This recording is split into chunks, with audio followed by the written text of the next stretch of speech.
What's up, guys? Doug Polk here, and we're back with another episode of Poker Hands. And today we're going to be taking a look at a hand that got the poker world talking. It was a massive fold. Definitely a lot to talk about here. One last thing before we jump into it here. Look, a lot of people get angry at me for recommending aggressive tournament advice to try and win tournaments. I've seen it time and time again where people complain that I'm advocating for people to make aggressive plays that might win you the tournament when they should be trying to preserve every last chip. And look, this is how I played tournaments. I've had decent results in my life playing tournaments, obviously sample size issues, but at the same time, I've done well for myself with this strategy because when everyone else is playing fearful and trying to not lose, I'm playing to win. So if you think that it's too aggressive, well, you might want to leave because this video is for people that want to win tournaments. Before we jump into the hand itself, I do want to go over some stack sizes because it doesn't show it as the hands go along. Rainer Kemp has around 95 blinds. Kristen Bicknell, who we talked about recently, has around 53 blinds. Neil Farrell has 65 blinds, and Maria Ho has 58. So this is going to be some pretty deep stack poker relative to maybe some other tournament hands that we've seen. The effective stack size here between the two biggest stacks is 65 blinds. Maria has a lot of chips too. So this is a spot where I think, there's actually some complexity to how you want to play this. Let's go ahead and take a look at the hand. By nice hand, I mean shit hand, but great flop. I'm just kidding.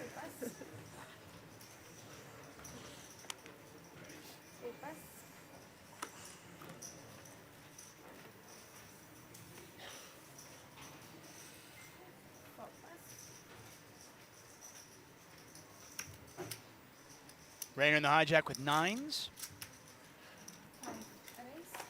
The young German phenom raising to 34,000. Just a little bit over minimum. When you muck, excuse me. I just mentioned that we had not seen a 3-bet pre-flop. Does Bicknell do that here, or does she just call? This one. Yeah. I just think everyone should know, but I don't know what it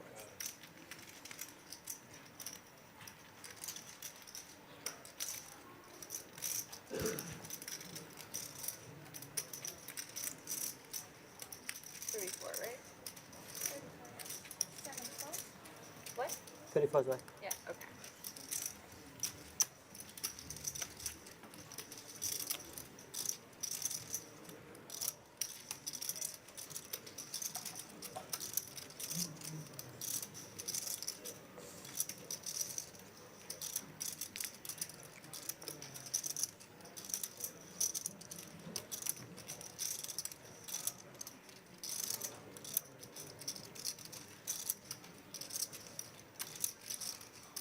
Things just got a little bit more interesting. Rainer with the original raise and the hijack.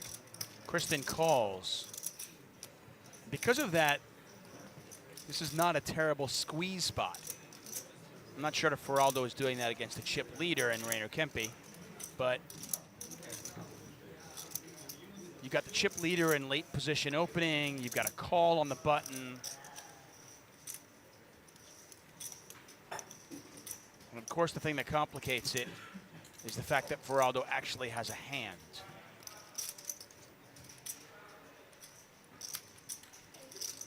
Feraldo fresh off winning the 25,000 high roller bracelet here just about a week ago. And Maria picked up tens. My God, what a hand. A raise, a flat, a 3-bet, and Maria Ho in the butt on the big blind has tens.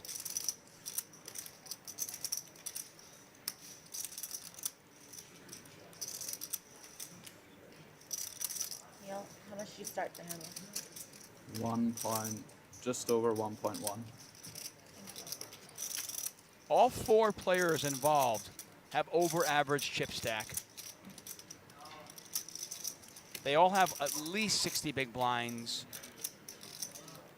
65 big blinds, I should say, minimum.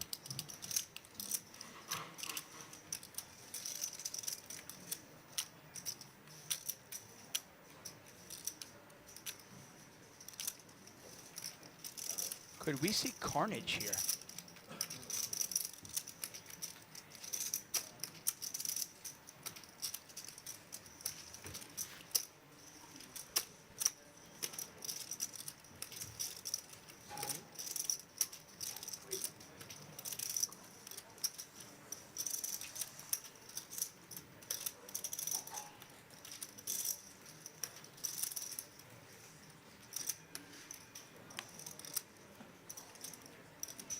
Kristen just sitting there going, I have such a pretty hand. I'm never going to see this flop, am I?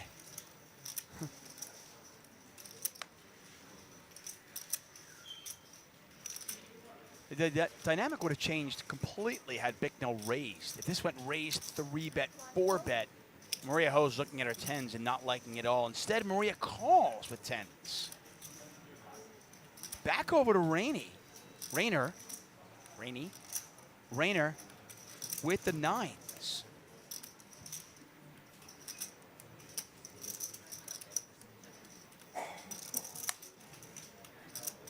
Just a fantastic hand developing here. There's already 388,000 chips in the pot.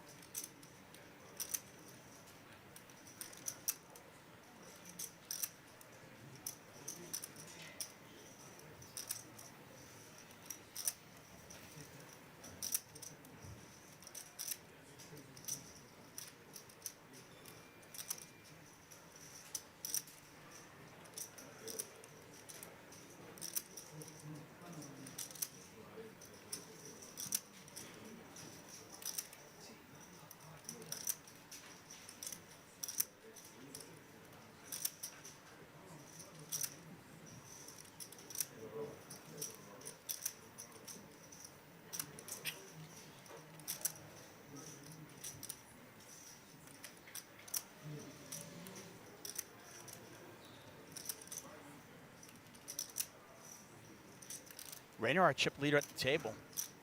Looks like he's going to call. And now Bicknell, with still 854,000 behind, can she call? She's got a hand that plays pretty well, multi-way. It's 118,000 to call. Pot's 506. She's getting a great price, and she's going to make the call too. 4 ways, 3-bet pot. Rayner Kemp kicks it off with a standard open, pocket nines in the hijack, and now the first real decision point is for Kristen on the button with ace-jack suited. Now, this is a kind of hand where I really don't mind either play, call, or raise. In fact, I would probably advocate for mixing in a little bit of both. One of the reasons I really like call, which is what she decides to do, is because it makes sure that you're going to be able to see a flop with a pretty strong holding. If you 3-bet and get jammed on, or 4-bet, or anything like that, then it might end the hand for you, and you don't even get to realize your equity with a very strong holding. So in general, I do lean towards a flat, which she makes, and now the action folds to Neil Farrell in the small blind with ace-king. With ace-king here, it's very simple. You want to 3-bet, and you probably want to make it a little bit on the larger side. Out of position with ace-king and a couple players in the pot, you don't really want to take the flop against hands like middle pocket pairs or suited connectors. You want to either charge them a lot to get there and get a lot of value with your raise, or knock people out of the pot, which is a totally fine result with ace-king. Neil does decide to make it 152,000 to go. I like his size here. I like the play.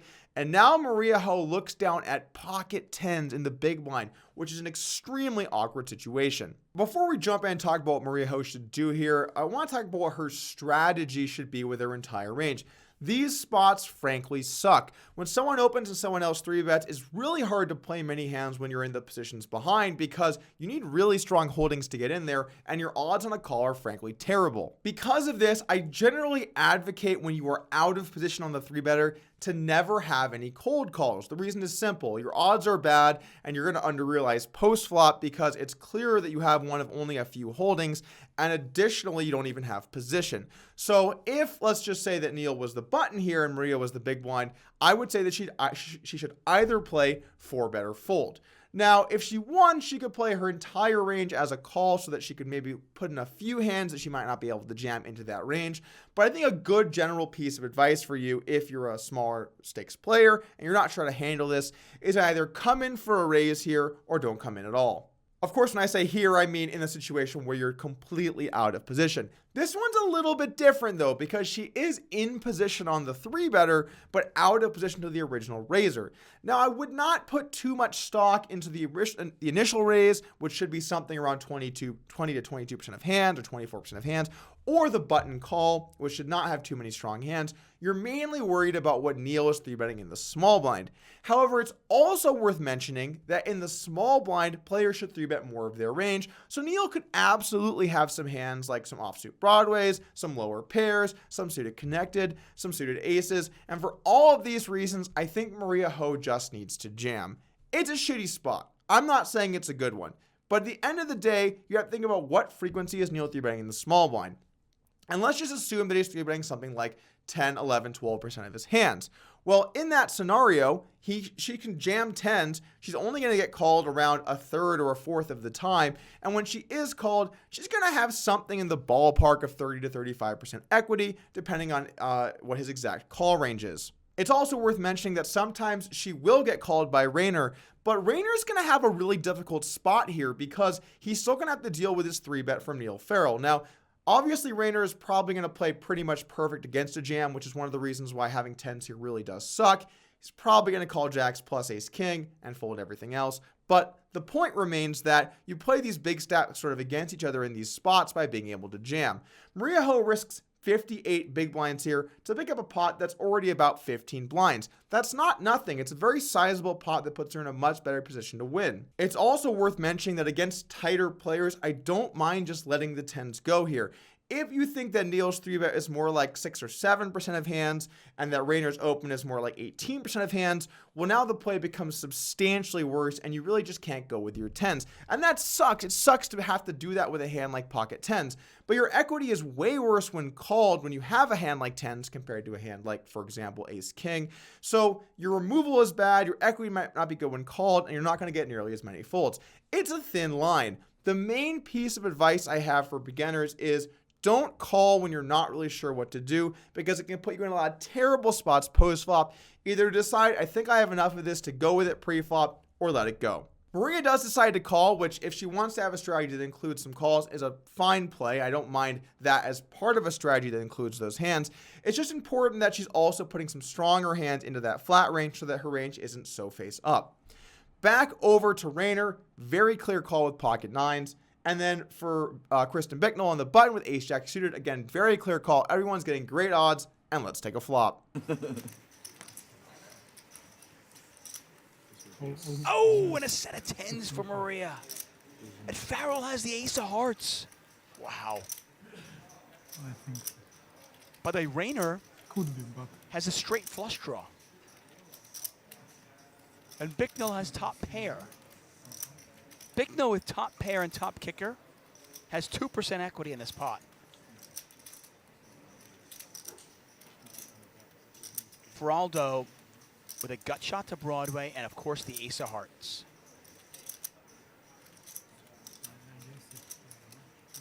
But he has to know that this board just smacks Maria. I mean, when Maria cold calls a 4-bet, a 3-bet, jacks, tens, nines, really difficult to be balanced in Maria's spot.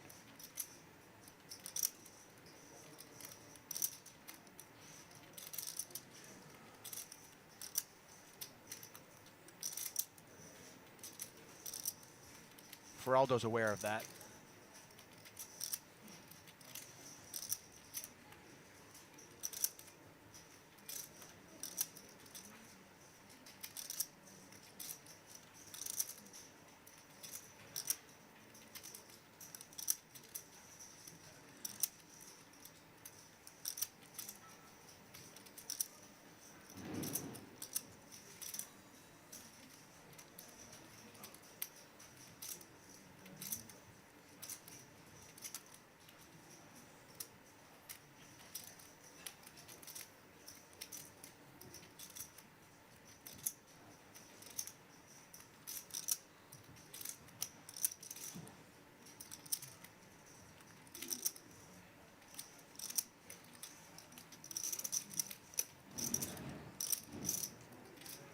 Maria looks so comfortable right now.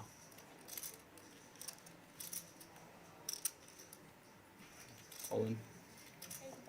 And Feraldo just moved all in.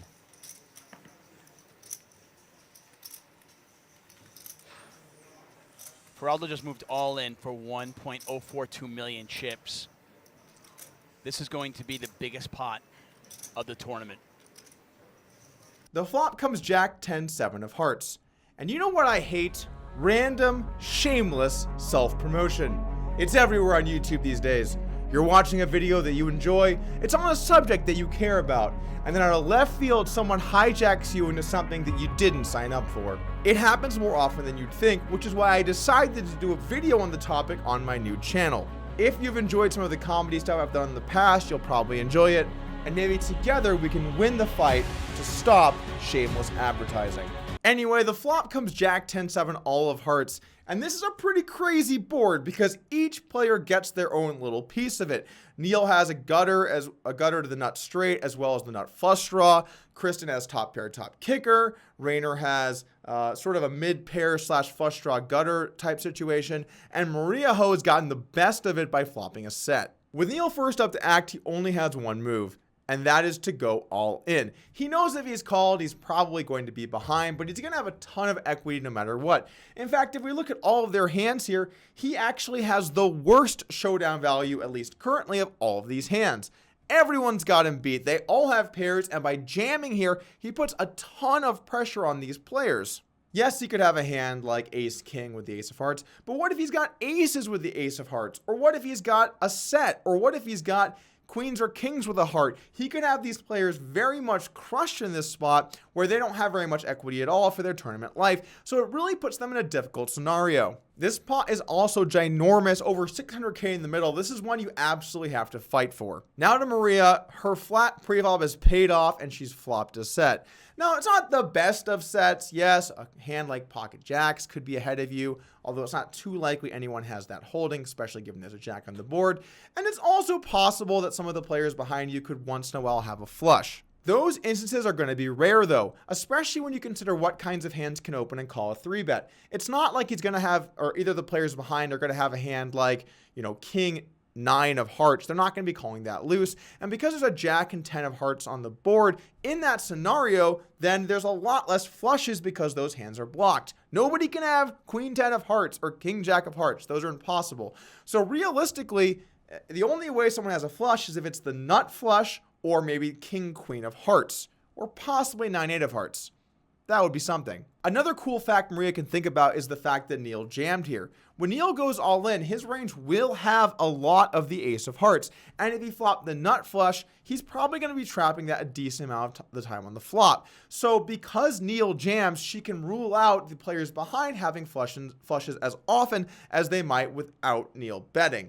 Anyway, this is a long analysis, but the point of the matter is you have to call here with the set. In fact, this is a really mandatory call spot. You're ahead of everyone. You're trying to win the tournament. You want to accumulate the chips. And if you're at a point where you're not willing to put your tournament life on the line with a set and a 3-bet pot, even if it's a monotone board, you have to be wondering if you're actually playing good poker. Poker involves taking risks, and sometimes you're going to get stacked. That's just the way that the game works.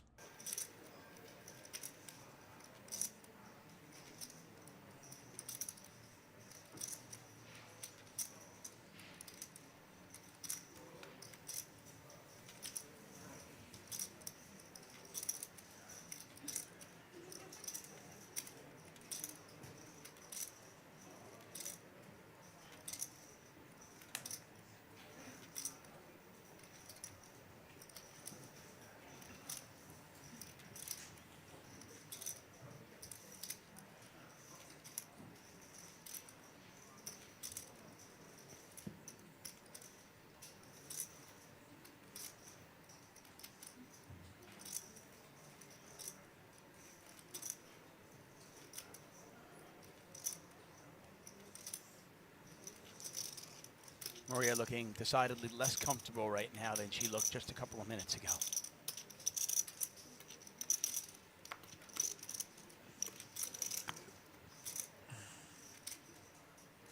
If the chips go in, Maria will be about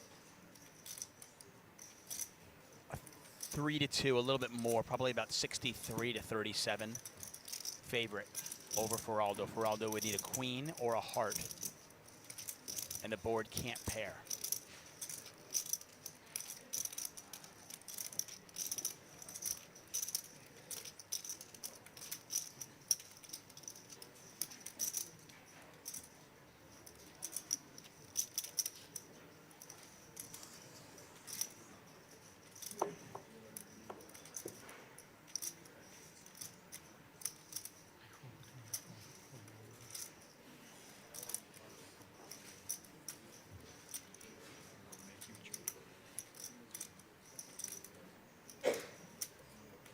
The hands Feraldo might actually do this with, I mean, he could actually do this with a set of jacks.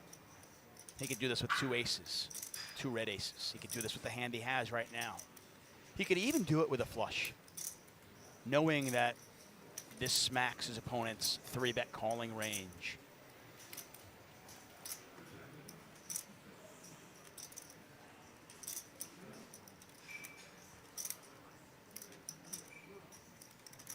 He's not doing it with nothing.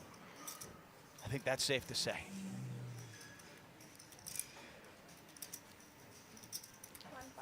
Wow. Want to see that one? Oh, Neil. Looked like a fun hand. Not a good flip for aces. Maria does decide to end up letting it go and the players behind fold, resulting in Neil winning the pot. And this is a good example of how aggression can pay off in tournaments.